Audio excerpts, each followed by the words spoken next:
हमारे जीवन के हर हिस्से में है।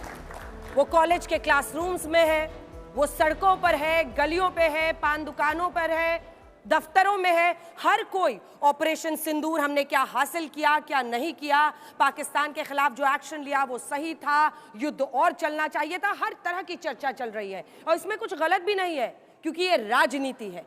लेकिन कूटनीति अलग होती है। कूटनीति यानी देश की आवाज, और वो आवाज एक होनी चाहिए। जब भारत के तमाम राजनीतिक पार्टियों के सांसद विश्व के अलग अलग देशों में पहुंच रहे हैं तो वो बात भारत की कर रहे हैं, वो पक्ष हर हिंदुस्तानी का रख रहे हैं, हमारी सेना का रख रहे हैं। और इसीलिए चाहे देश के अंदर जितने भी सवाल पूछे जाए, ये गर्व की बात है कि हर सांसद जो किसी भी पार्टी का हो वो गर्व से हर विदेशी नागरिक या फिर नेता को ये समझा रहा है कि ये भारत की जीत है और आतंकवाद के एपिसेंटर पाकिस्तान के खिलाफ हमारी जंग जारी रहेगी। एक और आतंकी हमला हुआ तो फिर से युद्ध होगा, फिर से पाकिस्तान के अंदर घुसकर हम वहां पर तबाही मचाएंगे। और ये सब बता रहा है भारत। वहीं दूसरी तरफ देखिए पाकिस्तान को, शहबाज शरीफ उनका पीएम पीछे पीछे घूम रहा है किसके? अपने नए नवेले फील्ड मार्शल आसिम मुनीर के, जो कहने को तो जनरल है, हारा हुआ जनरल है, लेकिन देखिए जा के हर देश में अपनी बर्बादी की कहानी सुनाता है और फिर कटोरा आगे कर देता है कि कुछ भीख दे दो, कुछ और हथियार खरीदने हैं। अब भारत वर्सेस पाकिस्तान कोई तुलना नहीं है, लेकिन आज चर्चा कूटनीति पर होगी। और ये कि जब भारत सरकार ने ये तय किया, विदेश मंत्रालय ने ये तय किया कि तमाम पार्टियों के सर्वदलीय हम डेलीगेशंस भेजेंगे, कुवैत से लेकर अमेरिका, अमेरिका से लेकर जितने यूरोप के मुल्क हैं, तमाम देशों में जाकर हमारे देश के सांसद ये बताएंगे कि कैसे पाकिस्तान को आतंकवाद पर हम जवाब दे रहे हैं।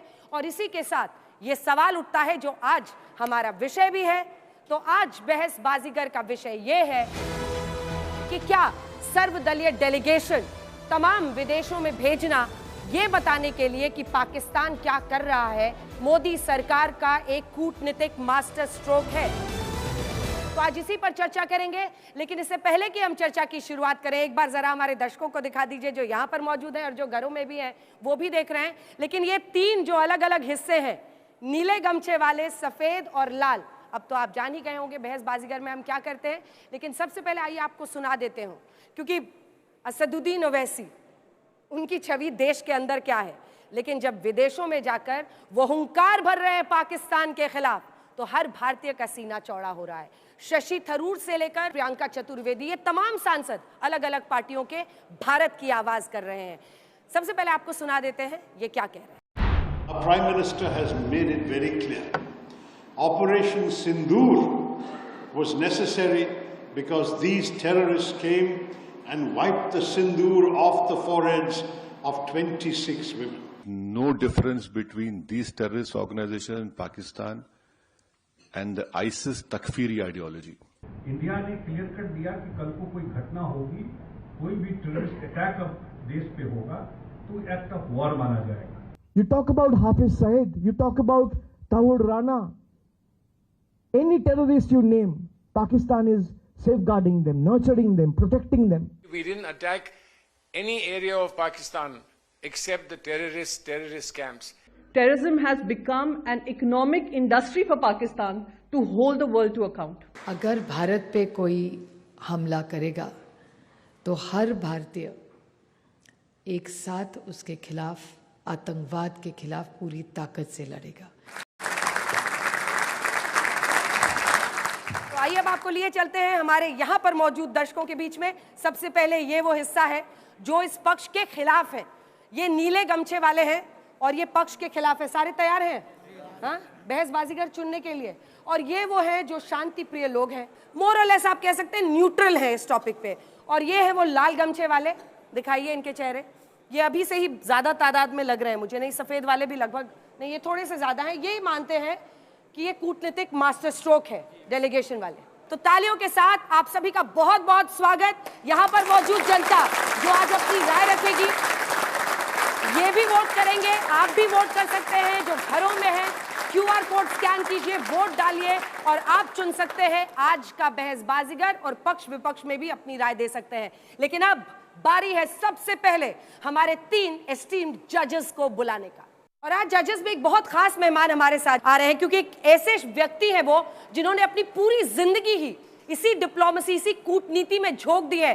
फॉर्मर सीनियर डिप्लोमैट और Indian high commissioner to Pakistan रह चुके जी पार्थसारथी साहब, तालियों के साथ आपका बहुत बहुत स्वागत है। प्रोफेसर अंशु जोशी जी, जो कि department of US and Latin American studies है जेएनयू की, और 3 ताल के ताऊ हमारे साथ जुड़ रहे हैं।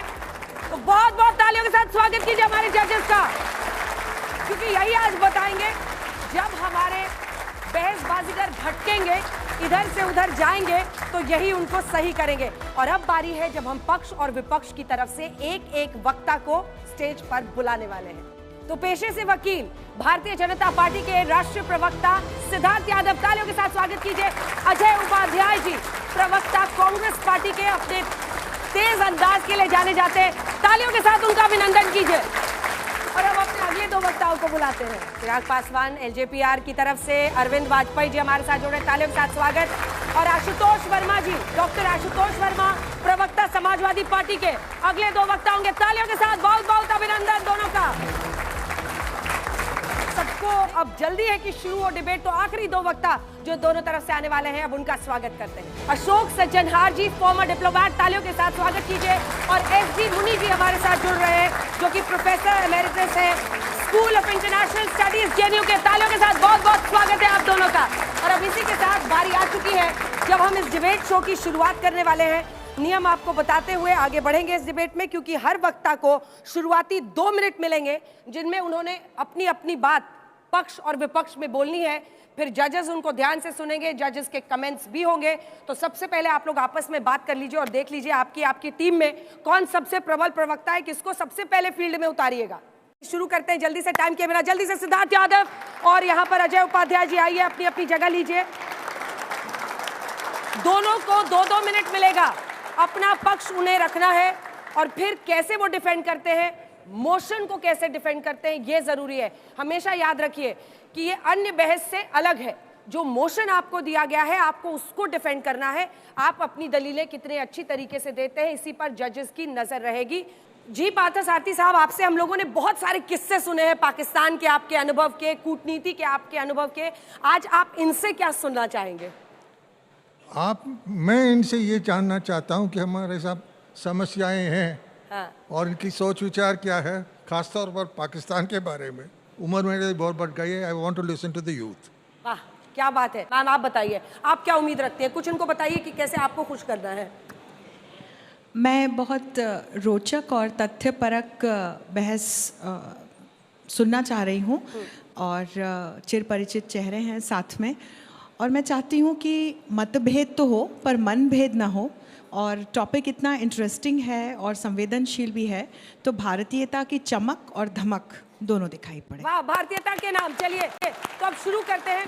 सिद्धार्थ यादव जी, ताली बटोरने का और सबसे अच्छे वक्ता बनने का, बहसबाजीगर बनने का मौका आपके लिए 2 मिनट का शुरू होता है अब।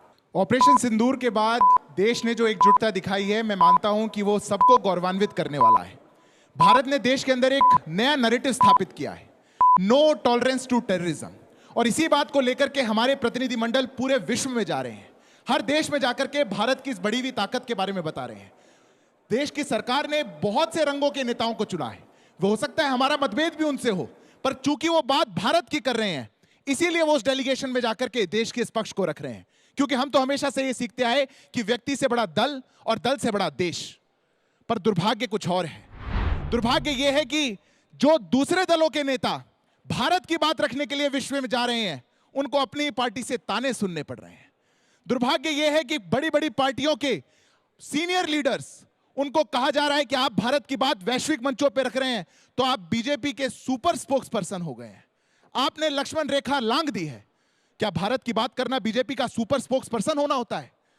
कोई दूसरा नेता उनको कह रहा है, संजय राउत विपक्ष के एक बड़े नेता हैं, उन्होंने कहा कि भारत की जो डेलीगेशन विश्व में जा रही है, यह बारात है और इस बारात को बॉयकॉट करना चाहिए। क्या आतंकवाद के खिलाफ एक स्वर में बात करना बारात है? जयराम रमेश, कांग्रेस के एक बड़े नेता, ने तो हदों को पार कर दिया जब उन्होंने कहा कि आतंकी और सांसद ये एक जैसे घूम रहे हैं। अगर आज देश के अंदर लोकतंत्र की यह स्थिति बन चुकी है कि राजनीति राष्ट्रनीति के आगे हावी पड़ रही हो, तो मैं मानता हूं कि दुर्भाग्यपूर्ण स्थिति है। और इसीलिए मैं बड़ी जिम्मेदारी के साथ कहता हूं कि मोदी विरोध करते करते कांग्रेस पार्टी भारत विरोध पे उतर आई है। यह पूरा विपक्ष भारत विरोध पे उतर आया है। नहीं तो आज जो बयान यहां दिए जा रहे हैं उसमें तालियां पाकिस्तान में बटोरी जा रही हैं। जो बात यहां कही जा रही है वो पाकिस्तान के प्रोपेगेंडा की बात है। जो बयान यहां चल रहे हैं वो पाकिस्तान की न्यूज चैनल्स में चल रहे हैं। इसीलिए देश सबसे बड़ा है, राष्ट्रनीति राजनीति से बड़ी है। यह बात जब तक विपक्ष नहीं समझेगा हम इस युद्ध में एकजुट नहीं हो सकते। यही उनको समझना चलिए, समय समाप्त हुआ। तो धुआंधार पारी के साथ शुरुआत हुई है और वैसी ही धुआंधार पारी अब उपाध्याय जी खेलने वाले हैं कांग्रेस पार्टी की तरफ से। आपके लिए बहस बाजीगर बनने का मौका 2 मिनट का शुरू होता है। अजय जी, आप। भारत माता की हिंदुस्तान जिंदाबाद, हिंदुस्तान जिंदाबाद, पाकिस्तान मुर्दाबाद।